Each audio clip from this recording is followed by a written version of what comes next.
Rosinha, você tá se preparando para demonstrar para a criançada como funciona esse gerador aqui? É, e eu também estou tentando entender melhor como é que funcionam os geradores. Como é que eles fazem surgir a energia elétrica, né? Bom, você já deve ter percebido, Rosinha, que os geradores não criam a energia elétrica. Eles transformam outro tipo de energia em energia elétrica. No caso desse gerador aqui, é a energia cinética que se transforma em energia elétrica. Olha, repare que quando eu giro a manivela, olha, a lâmpada se acende. E quanto mais rápido eu girar, ó, maior é o brilho da lâmpada, ó, mais forte ele fica.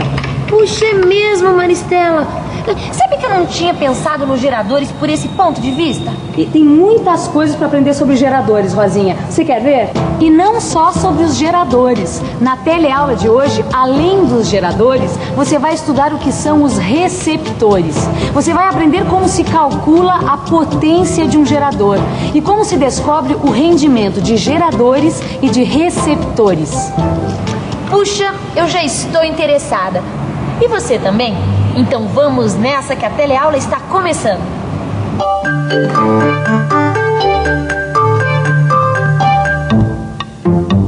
O que é um gerador? As pilhas que eu coloquei aqui dentro são um tipo de gerador. Um gerador que transforma energia química em energia elétrica. Quer ver como é fácil entender a lógica de funcionamento dos geradores? Dá uma olhada nessa situação.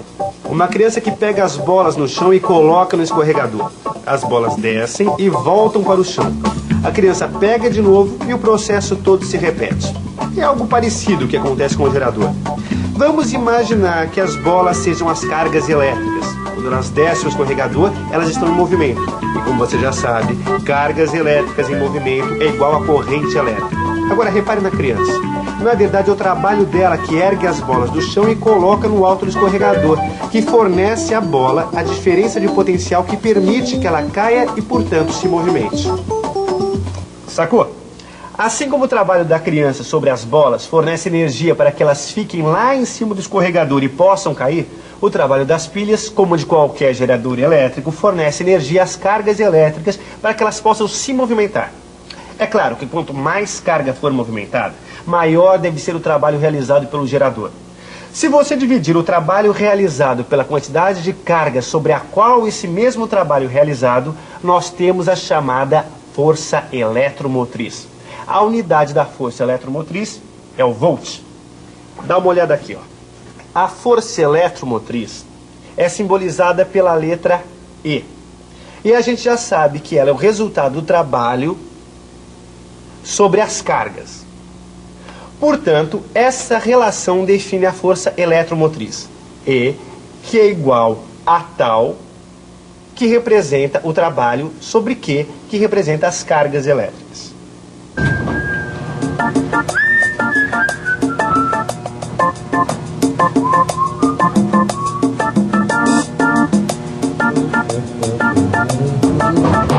E parou. É, parou mesmo, rapaz, né? E será que foi a luz, cara? Porque essa luz aqui é de emergência, hein? Eu acho que acabou mesmo, viu, Vicente? E agora, hein? Ah, mas eu sou um cara precavido. Olha aqui, ó, segura aqui pra mim. Eu trouxe a minha própria lanterna e trouxe os meus próprios geradores. Vicente, me diz uma coisa, como é que funciona isso aí, hein? A pilha? É. A pilha é um tipo de gerador que ela produz uma diferença de potencial entre esse polo e esse outro polo aqui. Na verdade, o que a pilha produz é força eletromotriz, entendeu? Agora, você tem que descontar a queda de potencial devido à resistência interna da pilha. Só aí você vai ter a diferença de potencial que, de fato, a pilha vai te fornecer. Agora, para entender tudo isso, antes você tem que aprender a equação do gerador. Equação do gerador é a equação que mostra o valor da diferença de potencial fornecida, né, pelo gerador em função da corrente elétrica que passa por ele, não é isso? Agora, o que isso tudo tem a ver com a resistência interna? Olha, essa é a representação gráfica de um gerador. Tá vendo esse zigue-zaguezinho aqui? Ele representa a resistência interna que todo gerador tem, inclusive as minhas pilhas. É isso aí, Vicente. Olha, todo gerador tem uma resistência interna. Exato. Que afeta a força eletromotriz que o próprio gerador produz. Exatamente. É por isso que sempre a diferença de potencial fornecida por um gerador é sempre menor do que a sua força eletromotriz. Ou seja, a diferença de potencial é a força eletromotriz menos a queda de potencial provocada pela resistência interna. Entendeu? Quer dizer, no gerador ideal, a diferença de potencial V é igual à força eletromotriz. Mas nos geradores de verdade, a gente tem que levar em conta a queda de potencial provocada pela resistência interna do gerador. E para achar a queda de potencial devido à resistência interna do gerador, basta aplicar a lei de Ohm. Lembra dela? A gente chama a resistência interna de R minúsculo. O valor da queda de potencial devido à resistência interna é dada pela multiplicação do valor de R pela corrente que percorre o gerador. Aí fica fácil. O valor da diferença de potencial V é dado pela força eletromotriz menos o produto da resistência interna pela corrente. Isso é, V é igual a E menos R vezes I. Ah, vai devagar, viu, Maristela? Vai devagar que agora complicou tudo. Não complicou nada, Rosinha, calma, olha só. A equação V igual a E menos R vezes I é o que a gente chama de equação do gerador. Você quer ver como é fácil aplicá-la? Vamos pensar um pouco? Vamos pensar um pouco.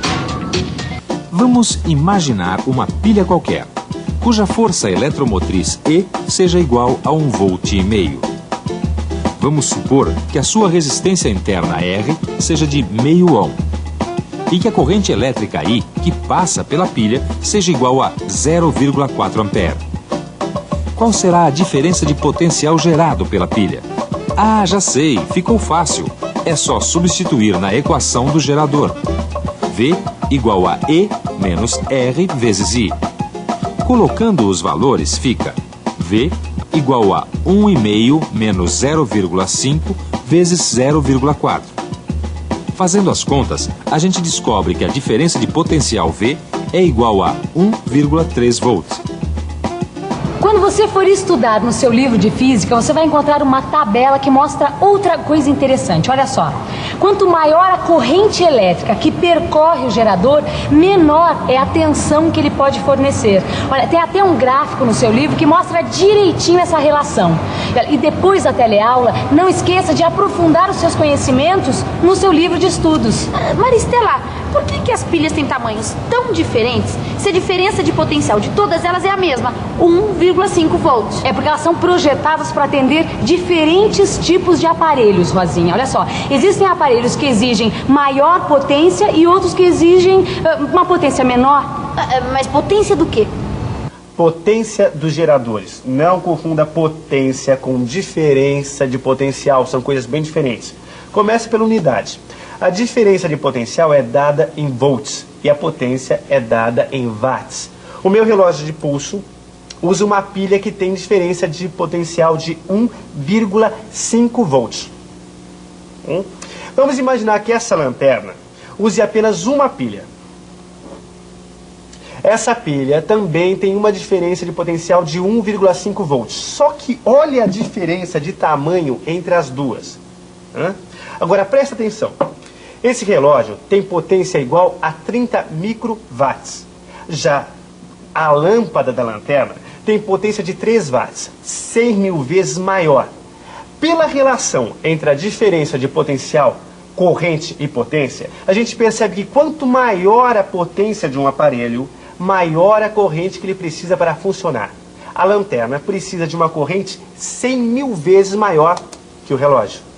Então, quanto maior a pilha, mais massa. Isso. E quanto mais massa, mais elétrons em movimento. Aí, maior a corrente elétrica. Exatamente. Agora sim. Agora sim, agora ficou claro. Bom, mas tem outra coisa importante a respeito dos geradores, Rosinha. Você sabia que existem geradores mais eficientes do que outros?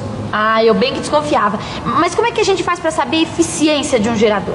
É fácil, basta calcular o rendimento do gerador. E como é que faz esse cálculo? Basta aplicar a definição de rendimento. Essa definição você vai encontrar no seu livro de estudos. Lá você vai encontrar também vários exemplos que vão te ajudar a entender direitinho o rendimento dos geradores. Bem, nós já aprendemos muito sobre geradores. Vimos o que é um gerador e qual a sua utilidade. E aprendemos a sua equação matemática. Agora vamos entender os companheiros inseparáveis dos geradores, os receptores. Você viu que os geradores transformam outras formas de energia em energia elétrica. Pois bem, os receptores fazem justamente o contrário, transformam energia elétrica em outras formas de energia. Este rádio, por exemplo, ele transforma a energia elétrica das pilhas em energia sonora. Essa é a principal diferença entre os geradores e os receptores. Enquanto um fornece energia às cargas elétricas, gerando uma corrente elétrica, o outro utiliza ou transforma a energia das cargas elétricas em uma outra forma de energia, que pode ser sonora, mecânica, luminosa, etc. Essa diferença, Rosinha, entre receptores e geradores é a diferença fundamental. Mas existem grandes semelhanças entre eles. Mas como é que pode, Maristela? Se eles fazem coisas opostas, como é que pode haver semelhança? É o seguinte, Rosinha, eles são opostos no que cada um faz, mas eles são semelhantes nas representações gráficas e matemáticas. Você lembra da definição da força eletromotriz? Pois essa é a definição da força contra-eletromotriz. E' é igual a tal sobre que. Mas é igualzinha a definição da força eletromotriz. A única diferença é que o E é E', o resto é igual. A definição é igual, Rosinha, porque as grandezas envolvidas são iguais. Mas repare que o agente que desempenha o trabalho muda. No gerador era realizado um trabalho sobre as cargas elétricas. No receptor são as cargas elétricas que realizam o trabalho sobre os aparelhos. Olha, as semelhanças entre os geradores e os receptores não param por aí. A representação gráfica dos dois também é parecida. Olha aí, essa é a representação gráfica de um receptor. Viu como é parecida com a do gerador que nós vimos no começo da teleaula? A única diferença está no sentido da corrente, que é ao contrário. Tem até a indicação de resistência interna.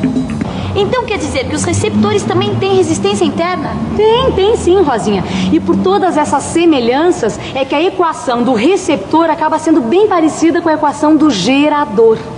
Lembra da equação do gerador? V igual a E menos R vezes I. A do receptor é V igual a E' mais R' vezes I. Ou seja, num receptor, a diferença de potencial é igual ao trabalho que as cargas realizam sobre ele, dado pelo fator E', mais a queda de potencial devido à sua resistência interna, que é dada pelo fator R' vezes I. Parece que vão demorar pra tirar a gente daqui, viu? Eu vou ouvir o meu radinho, isso que eu vou fazer. Ô, Vicente, Fala. eu tava pensando aqui. Se tudo é tão parecido, geradores e receptores... Opa, pera um pouquinho. Eles são parecidos, mas eles fazem exatamente coisas opostas, né? O gerador transforma outras formas de energia em energia elétrica. E os receptores, eles transformam energia elétrica em outras formas de energia, que nem meu radinho aqui, né? Ah, sei. Mas se tudo é parecido, assim como com o gerador, a gente consegue calcular o rendimento dos receptores. Exatamente. A gente consegue calcular o rendimento, consegue calcular a potência total, a potência útil, a potência dissipada, exatamente como a gente faz com os geradores. Aliás, no seu livro de estudos, você vai descobrir que a fórmula que a gente usa para calcular o rendimento dos receptores é exatamente a mesma que a gente usa para os geradores. É isso aí, tá na hora de uma boa revisão, né? Tá na hora de tirarem a gente daqui, né? Alô! E atenção, se liga aí, que é a hora da revisão. Na teleaula de hoje, você aprendeu o que é um gerador, aprendeu sua definição matemática e viu que ele transforma outras formas de energia em energia elétrica. Aprendeu que os receptores realizam justamente o contrário dos geradores.